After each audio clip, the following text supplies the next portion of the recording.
한 사흘 잠을 설쳤더니만 많이 피곤하긴 하네요.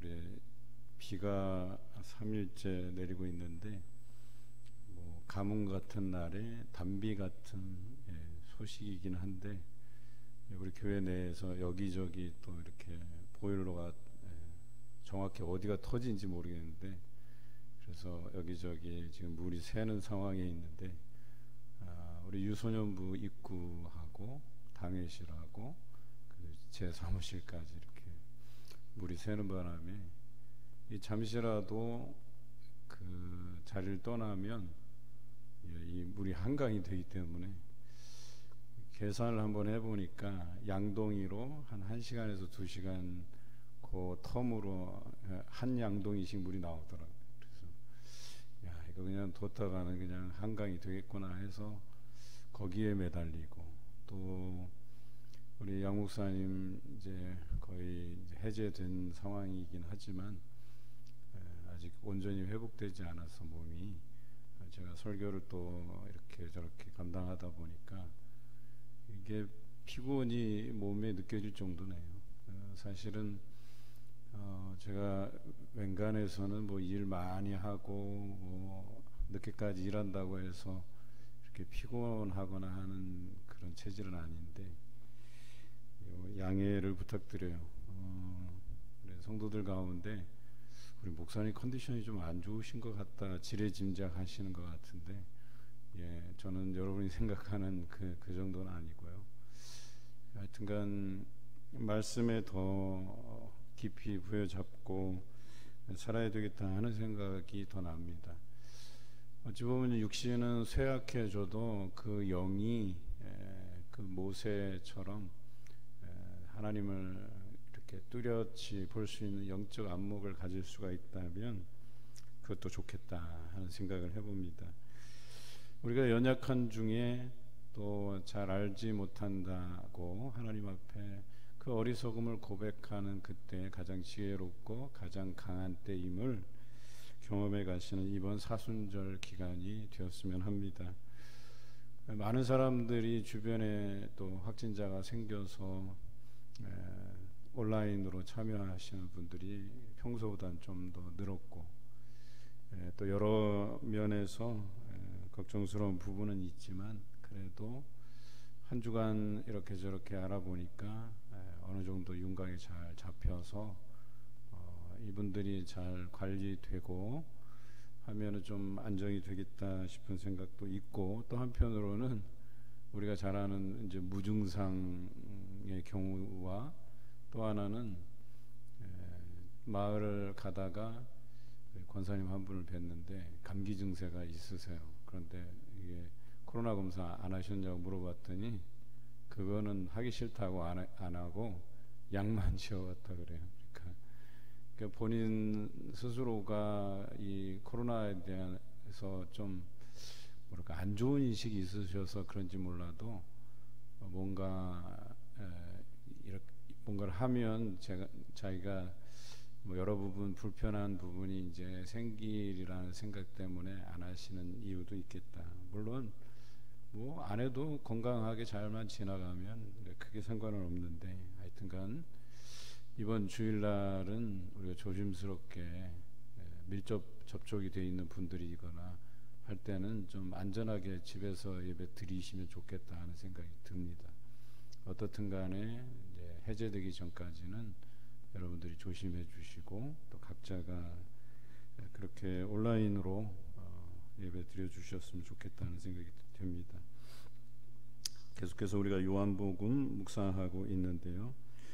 오늘 예수님께서 초막절 명절에 중간에 올라가셨어요. 그리고 중간에 하시는 그 말씀은 자신을 공격해 오는 사람들에 대한 변론이었습니다.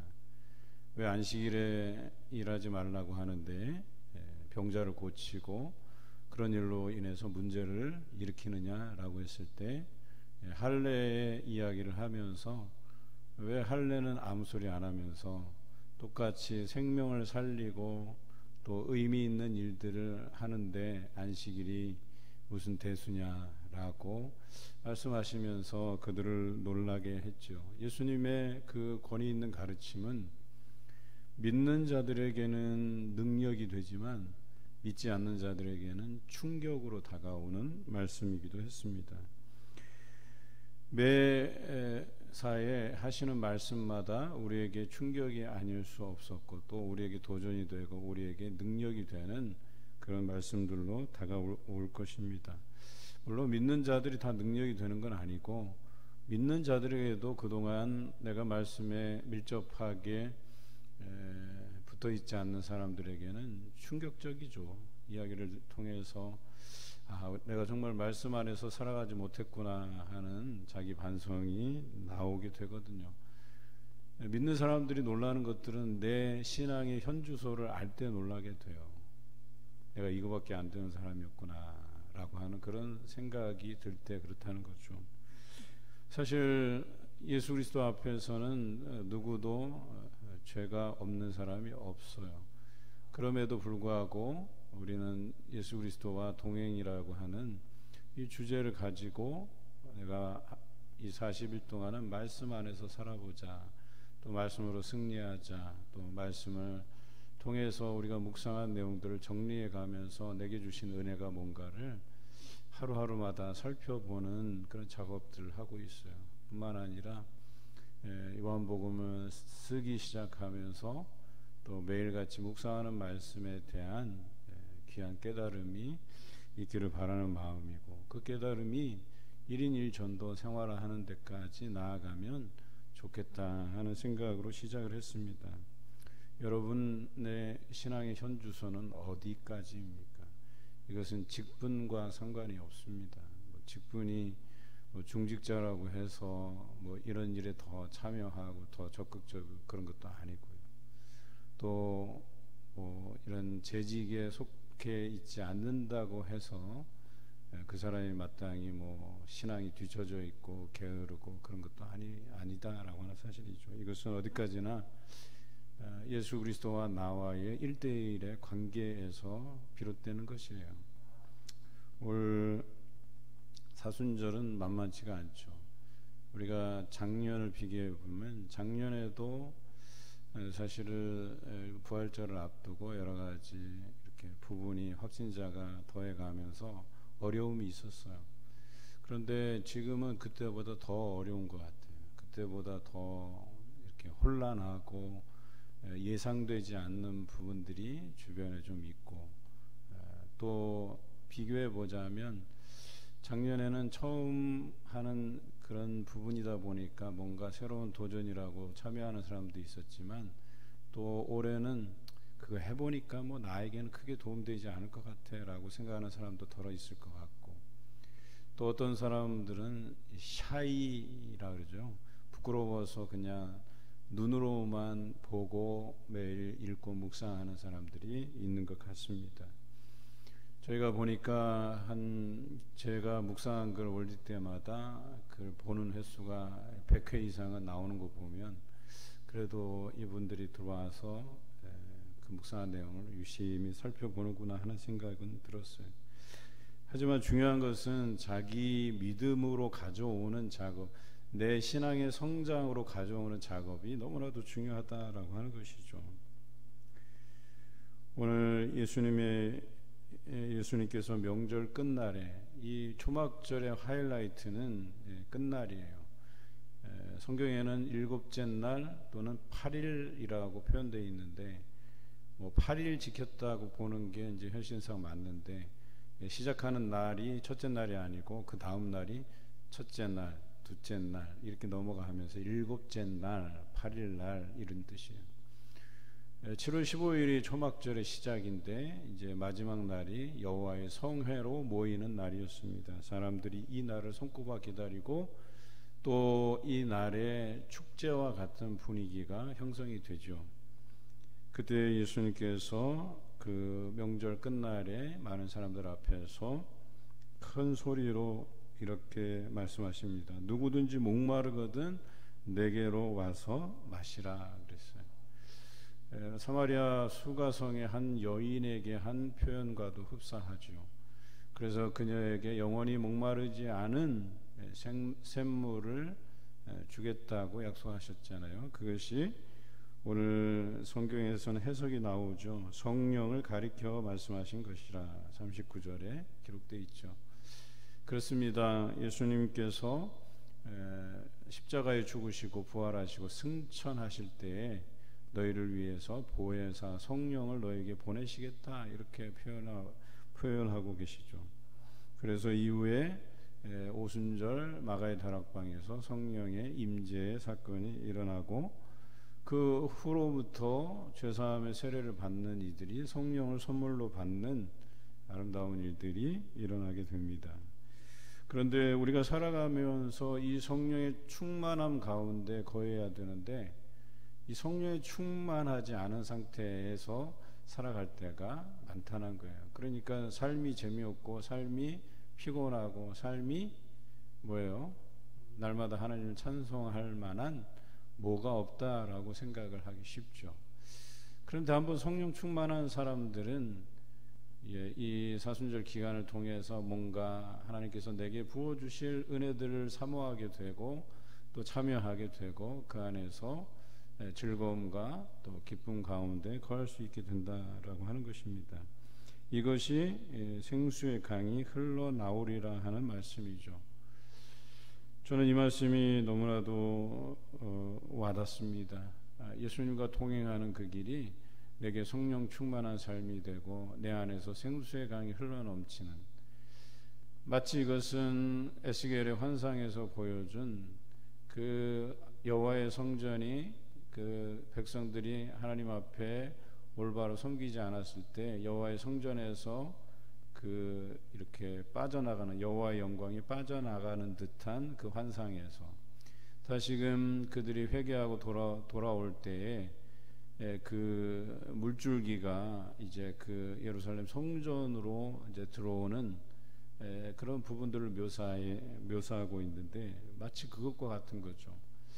그동안은 내가 참 재미없게 살았는데, 즐겁지 않게 살았는데, 근심 가운데 살았는데 그렇게 살지 아니하고 이제 내 안에 성령의 물줄기가 들어오면서 내 안에 비로소 생수의 강이 넘쳐나는 기쁨의 삶, 아름다운 삶을 살게 된다라고 하는 것이죠. 제가 걸레로 물을 닦아내면서 SNS에서 이런 표현을 했어요. 제가 이 교회에 와서 그나마 좀 의미 있는 일을 하는 일꾼 같다라는 느낌이 들었다, 이렇게 취지의 글을 썼는데 어떤 분이 걱정을 하셔서 목사님 그건 전문가 부르셔야 될 텐데요. 전문가 다 저희가 요청을 해놓고 또 얼마 있으면 또 잘 고쳐지겠죠.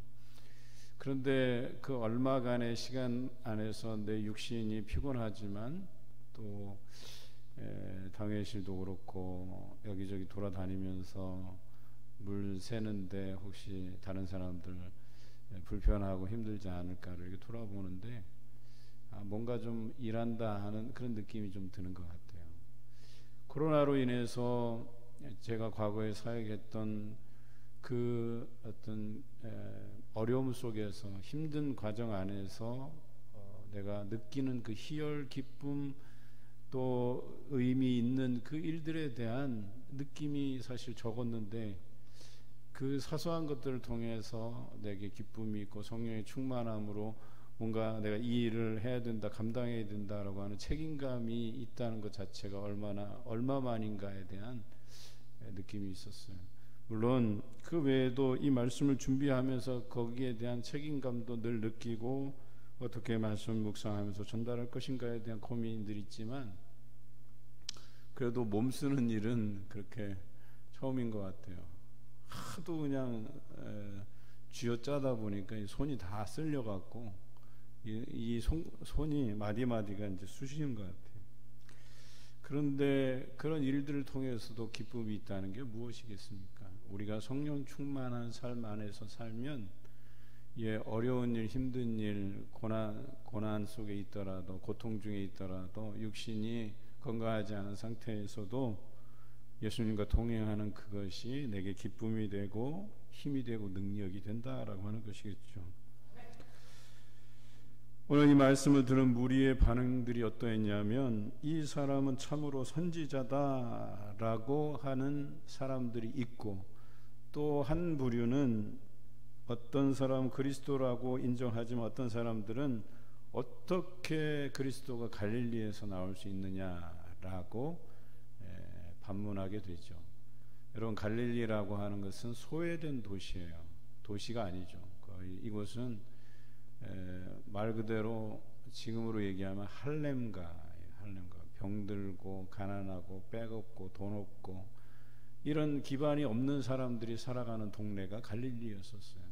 전쟁이 나면 북왕국은 사마리아 성을 지키는데 온 전력을 쏟고, 남왕국은 예루살렘을 지키기 위해서 온 정성을 쏟아요. 나머지 지역은 점령되거나 말거나예요. 그러니까 갈릴리는 전쟁 나면 제일 먼저 점령되는 지역이에요.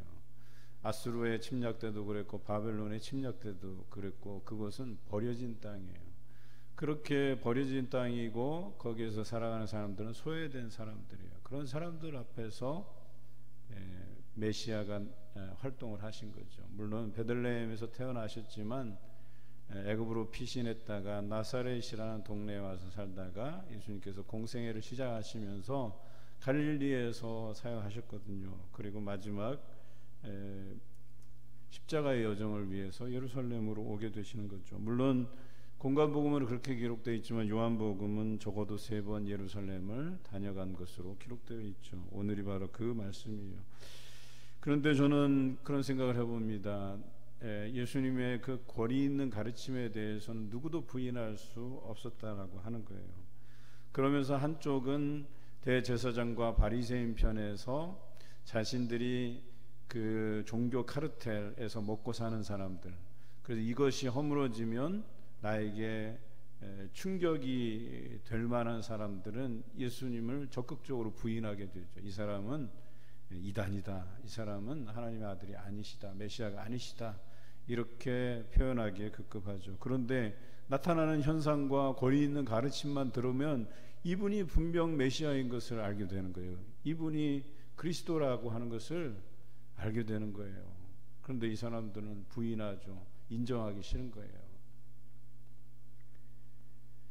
성경의 여러 가지 이유들을 대가면서 이 사람이 아닌 증거를 더 많이 찾으려고 하는데, 사실은 하나님의 아들이시고 메시아이고 그리스도인 증거가 더 확실하고 더 많다라고 하는 사실은 우리가 앞에서 본문을 통해서 계속해서 읽고 있어요. 많은 사람에게 각인되고 있어요. 설득되고 있어요. 심지어는 45절에 보면 대제사장과 바리새인들이 보낸 아랫사람들이 예수님을 잡아오라고 했더니 잡아오지 않고 오히려 그들에게 와서 하는 말이, 이처럼 말한 사람은 이때까지 없었나이다 라고 그의 권위 있는 가르침에 대해서 부인하지 않아요.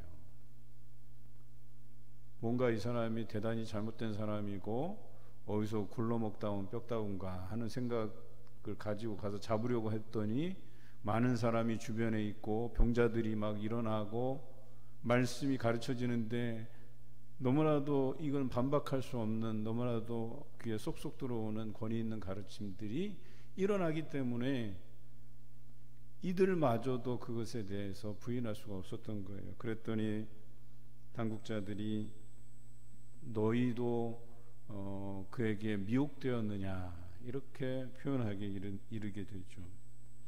그리고 이들은 이제 잣대를 들이댈 게 없으니까 율법의 잣대를 들이대는 거죠. 율법을 알지 못하는 이 무리는 저주를 받은 자로다. 오히려 예수님께서 선언하신 것은 율법 아래의 매인자들은 저주받은 자로다라고 말씀하시는데, 반대로 이들은 율법을 알지 못하는 자가 저주받은 자라고 이야기하는 거예요. 둘 중에 하나는 옳고 하나는 틀린 거죠. 그런데 우리가 잘 알듯이 초대교회 교회들이 이 세 가지 어려움이 있었는데, 그 첫째가 유대인들 중에서 예수 그리스도를 믿는 사람들이 할례와 율법을 강조하는, 그래서 이거 꼭 받아야 돼라고 해서 헬라인들에게도 막 강조하는 그런 일들이 있었다는 거예요. 잘못된 가르침, 바로 율법을 알지 못하면 저주 아래 있는 자라고 얘기하는 것.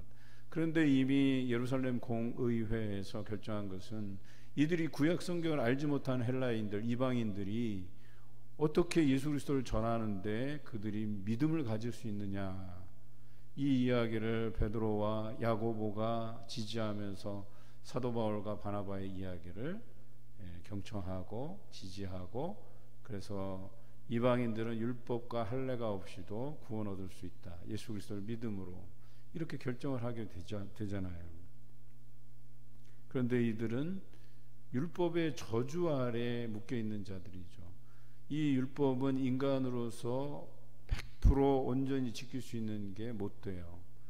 그저 율법을 지키다 보면 내 연약함을 이해할 뿐이에요. 내가 죄된 존재이구나, 내가 죄를 지을 수밖에 없는 존재이구나 라고 하는 것을 알 수밖에 없는 도구일 뿐이에요. 그래서 율법은 몽학선생이라고 얘기하나요? 깨닫게 해주는 것, 내가 죄인임을 깨닫게 해주는 도구일 뿐이라는 거예요. 그게 우리를 구원으로 인도하지 못한다는 거예요.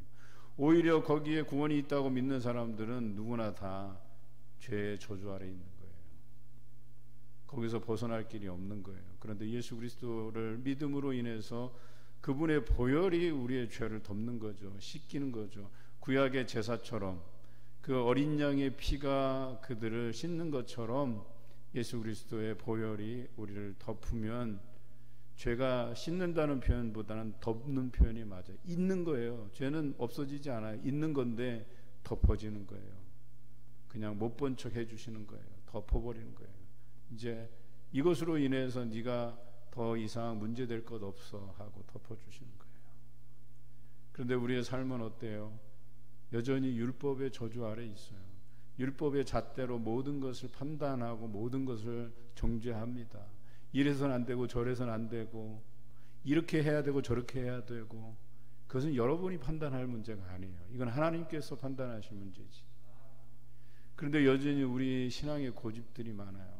내 주장, 이것이 맞다라고 끝까지 죽을 때까지 갖고 가다가 율법의 저주 아래 있는 거예요. 그냥 왜 예수님께서 그 율법의 저주 아래 있지 아니하도록 예수 그리스도를 믿게끔 하셨는데도 불구하고 왜 우리는 율법의 잣대 아래서, 율법의 저주 아래서 살아가냔 말이에요.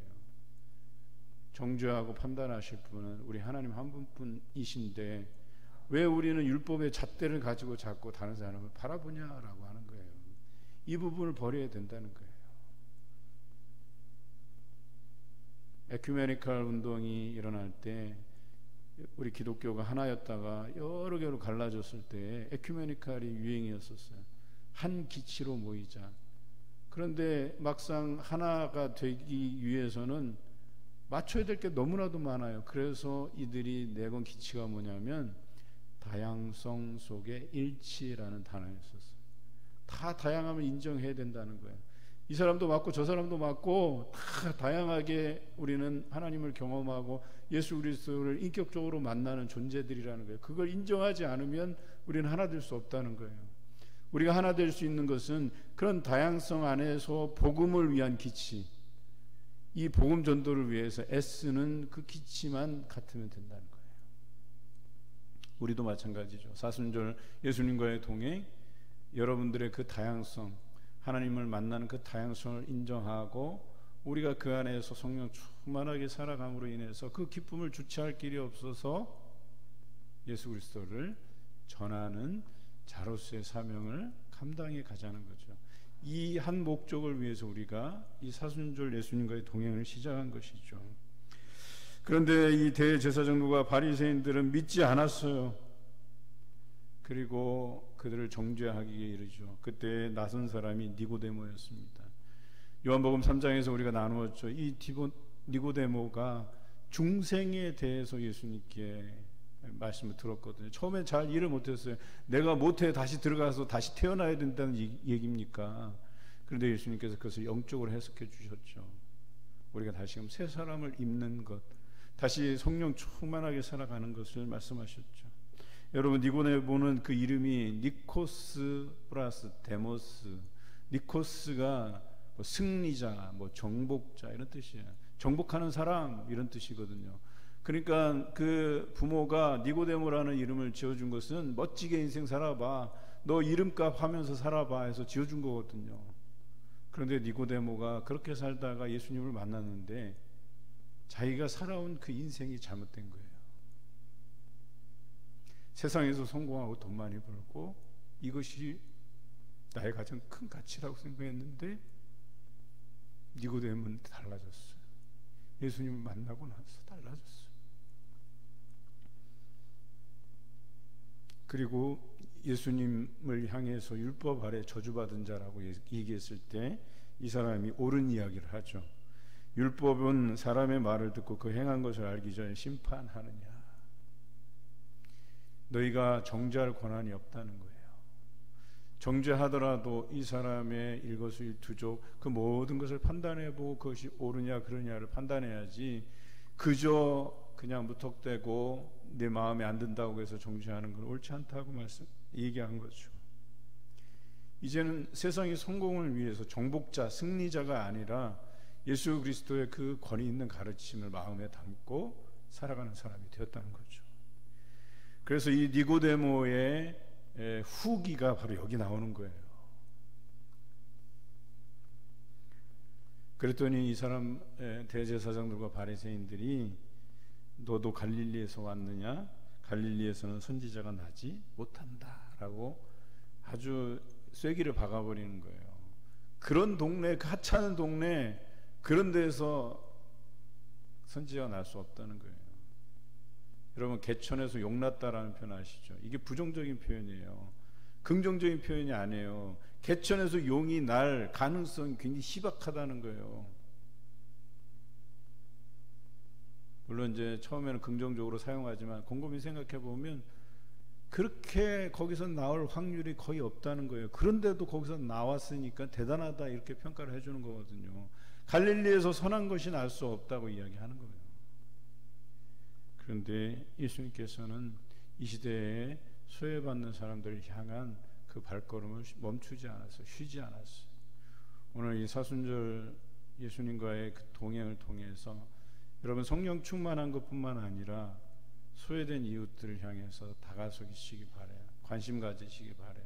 내 가족, 믿지 않는 사람들에게 복음을 전하시는 여러분 되시길 주님의 이름으로 기원합니다.